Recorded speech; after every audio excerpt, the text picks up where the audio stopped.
Welcome, dear friends, to Kardec Radio at 11 p.m., nourishing our souls with the Spirit of Truth. What a joy. The Spirit of Truth is this phenomenal book by several spirit authors through two mediums, Chico, Xavier, and Waldo Vieira. And here we have this amazing book redefining the way we feel about ourselves, the way we do our things in our everyday life, because when truth comes, we feel differently, don't we? It sets us free. Jesus said it. Today we're going to talk about the process of acquiring new habits. Education. Education is not the thing just going to school. It's about immortal learning. You and I learn as we go, no matter if we're young or old, because at the end of the day, we're millennial spirits. So, do you feel yourself open to learning new things every day? That excitement about life, there's always something new to learn. There's always a new app, there's always a new website, new things that people are inventing and creating, and this is so exciting.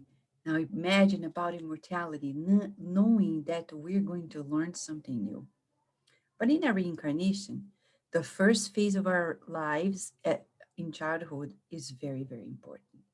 Let us begin from the beginning. Today, Andra Luiz, he is here with us. What a pleasure. He's smiling at us and smiling to all of us, not at us, to all of us. He is sharing wisdom and he's inspired in a particular message of the gospel according to Spiritism.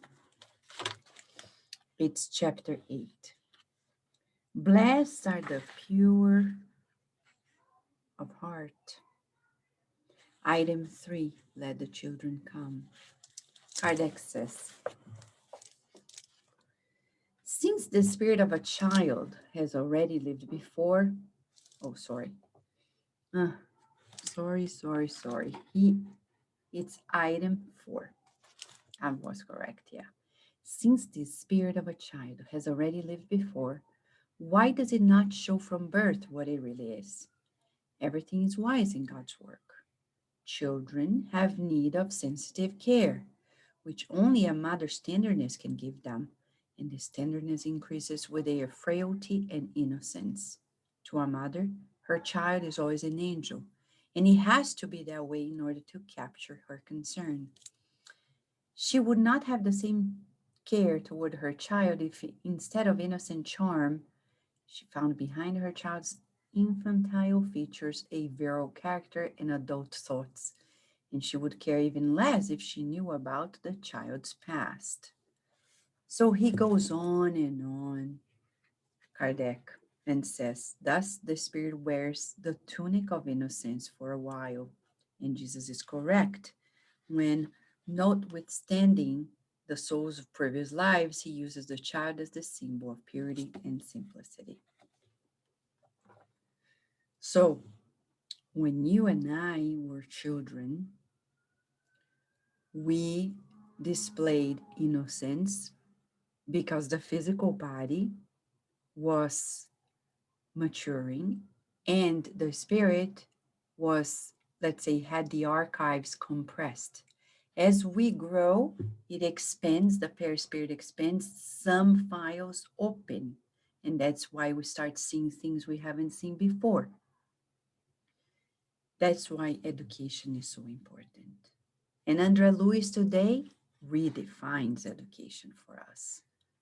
I don't think I've ever read, besides Kardec, anything so revolutionary. Because in the Spirit's book by Kardec, when you study the law of work, which, by the way, is the second most important law of the universe. First is the law of worship. God is the center of everything we do. This is not fanaticism.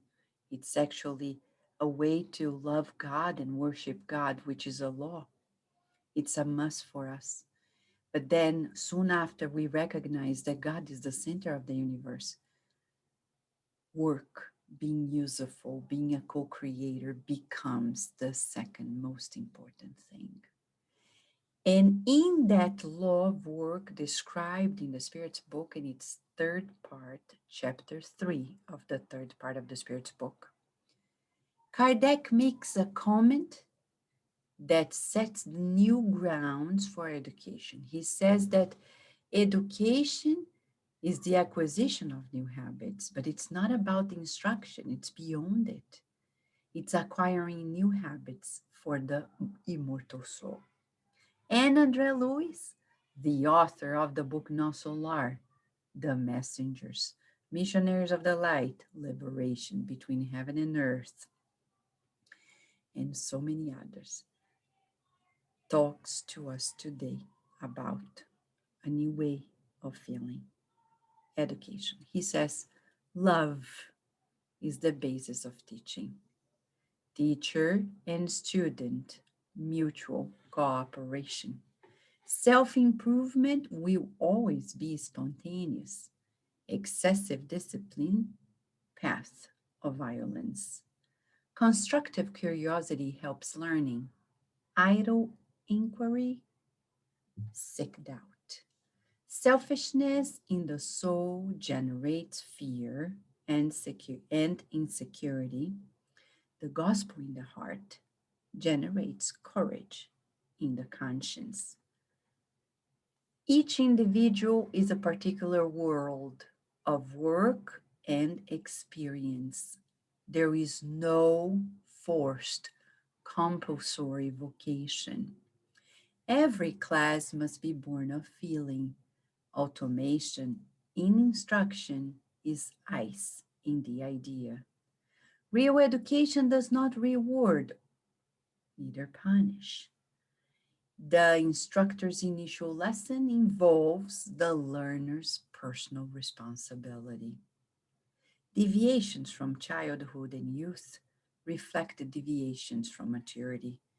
Student performance, teacher, teacher efficiency.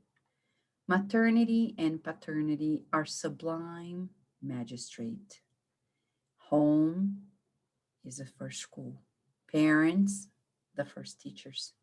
First day of life, child's first class. Parents and educators, if the home should be interweaved with, with school, the worship of the gospel at home must join the material taught in class, elevating the mind in transit to the higher spheres of life. Today, we're going to start analyzing from the bottom of the message up, because here he says, who is in charge of education? The school? No, our home. So before anybody is a parent or a grandparent, they are being asked to be educators. To biologically sustain a life is kind of easy, but to educate the immortal soul, very demanding. As a scholar in Spiritism said, very sacrificial. And it has to be that way. So, parents and educators, this message is for you. But Vanessa, I'm not a parent, but you are an educator. And it's important that school and home be collaborators with enlightening the mind to higher spheres. So now he says maternity and paternity are sublime. It's a sublime mission. The first day of our reincarnation is the first day in school of. Oh, Vanessa, I know that. But let me share something with you. How often we parents and educators, we look at a child of ours or others and we feel, oh, I'm so sorry. that they are born in such conditions. I'm so sorry that their parents. Feeling compassion and bringing relief is great, but we need to. I remember the president of a Spiritist center in Brazil saying, she was very strong, Maria Emilia.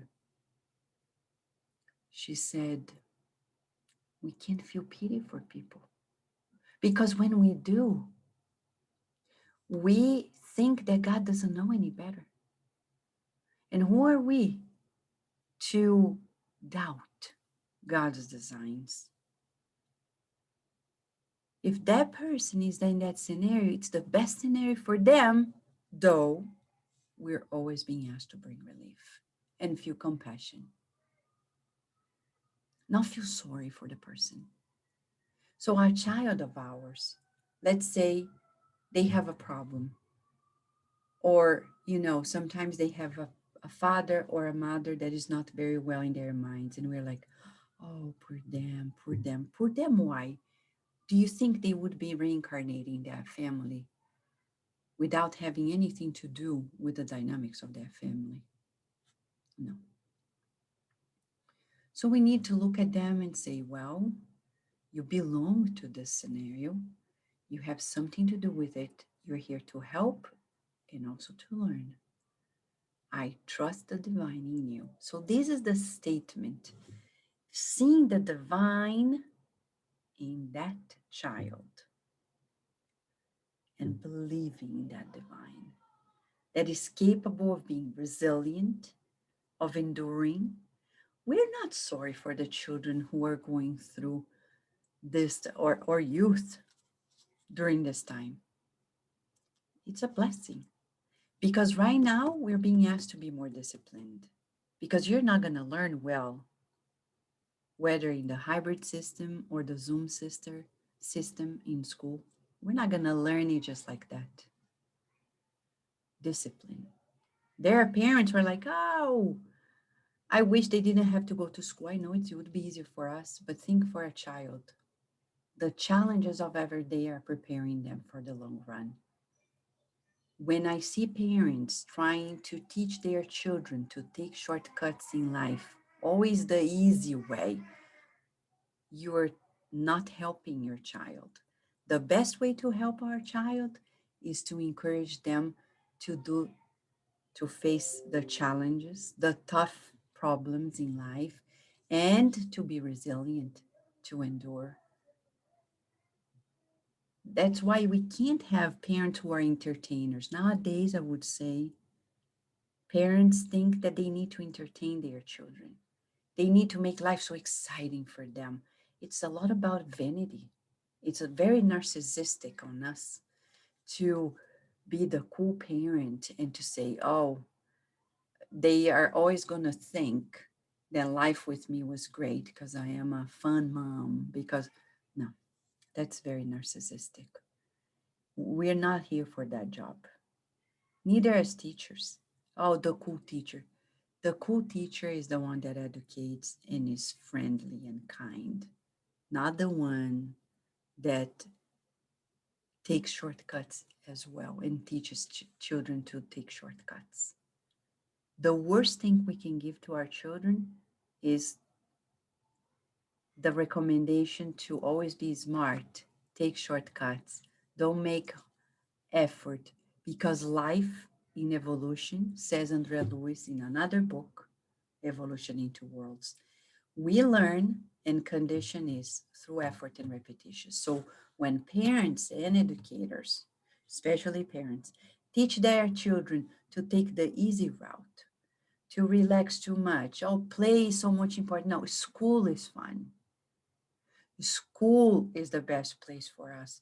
When they grow up, they're going to be those adults who are not going to like work, are going to go to work and dreaming about the weekend. They're going to be terrible professionals. And if they are good professionals, they're not going to excel because you only excel when you put your heart into this. School is work for children. They need to go and know that it's beyond just learning. It's about being. It's about respecting the teacher, helping the teacher, understanding your classmates and helping your classmates, not only you. We can't send our children to school and say, take care of yourself. Say, no, no. Be fully aware of the environment and how you can be of help, how you can be that child that doesn't overload the teacher, how you can be that child that is sending good energies as well with your thoughts, with your feelings. We don't teach our children that. What do we teach? Go to school. Yeah, I know it's boring. Snow day, yay. Say, oh, I'm so sorry, snow day. It's great, but at the same time, no learning that day. The time is a concession of God. Emmanuel told us here, wall of time.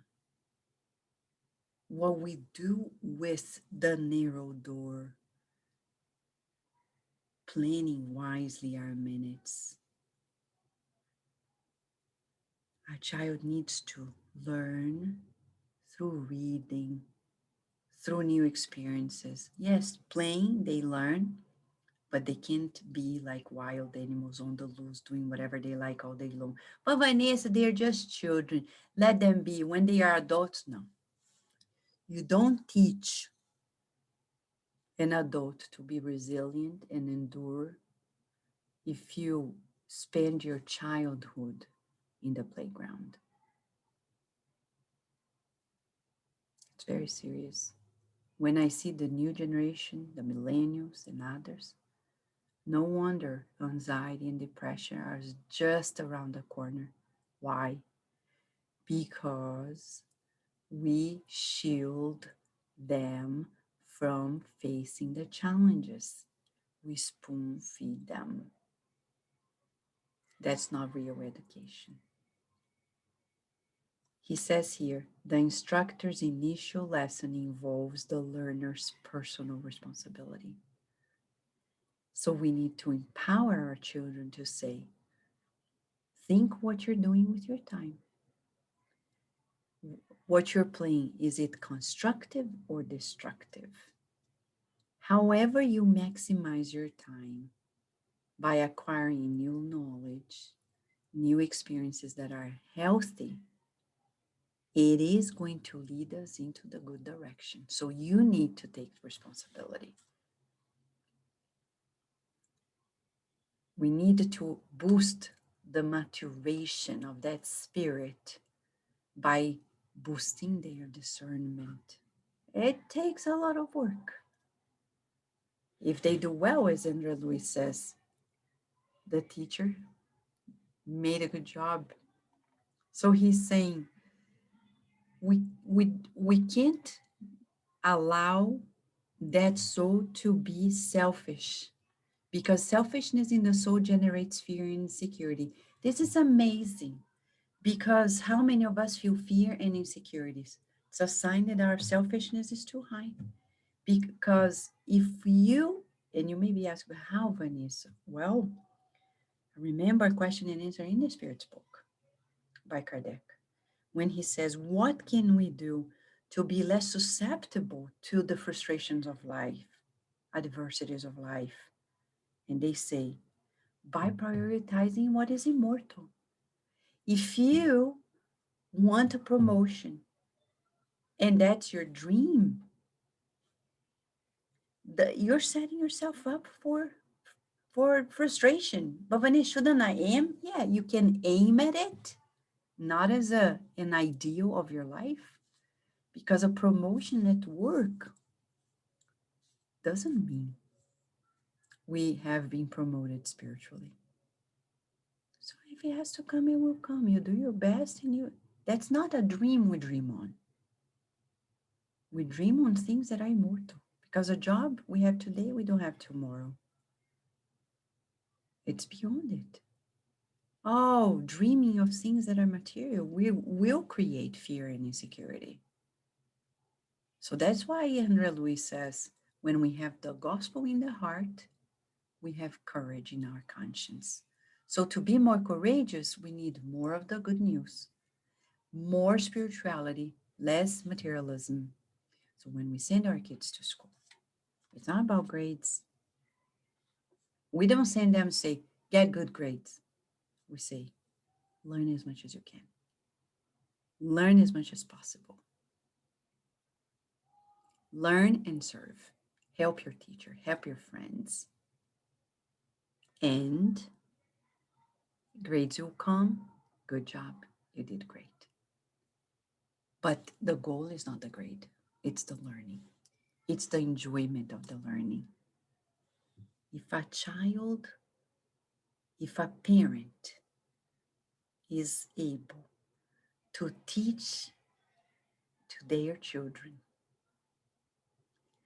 the joy of learning, they have done half of what they need to do. Because the other half is to make them dedicate their learning to God. The first half is about the joy of living, the joy of learning, because that's what life is all about. To progress, we need to learn something new.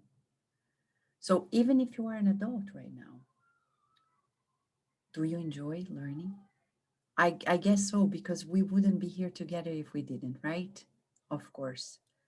But we need to double check the level, because being excited about life, learning life, defines everything else. So you and I are being kindly asked by on high to boost that learning. Self improvement will always be spontaneous, and we don't need to be excessive in our discipline. And he wraps up from the beginning of the text, love is the basis of teaching, mutual cooperation, parents and children, mutual cooperation, teachers and children, mutual cooperation. It's this bond of love that connects us. We want to be good parents. Love is the main element. And love for God, love for ourselves, love for the child. Everything else unfolds from there on. And then we are acquiring new habits, being kinder. Look at yourself in the mirror and visualize yourself kinder, more patient, less neurotic, more tolerant, more forgiving, understanding. So, this is the message that André Luiz is giving to us today. Love is the basis of education. And in that, we're being asked to learn more and to teach more, always with love. Thank you, friends, for being here with us in this beautiful episode, another chapter of the book, The Spirit of Truth. A big hug.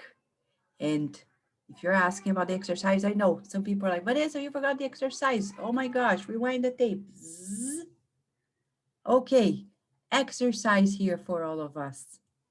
What new habit do you want to acquire? Do you want to start acquiring the next 24 hours?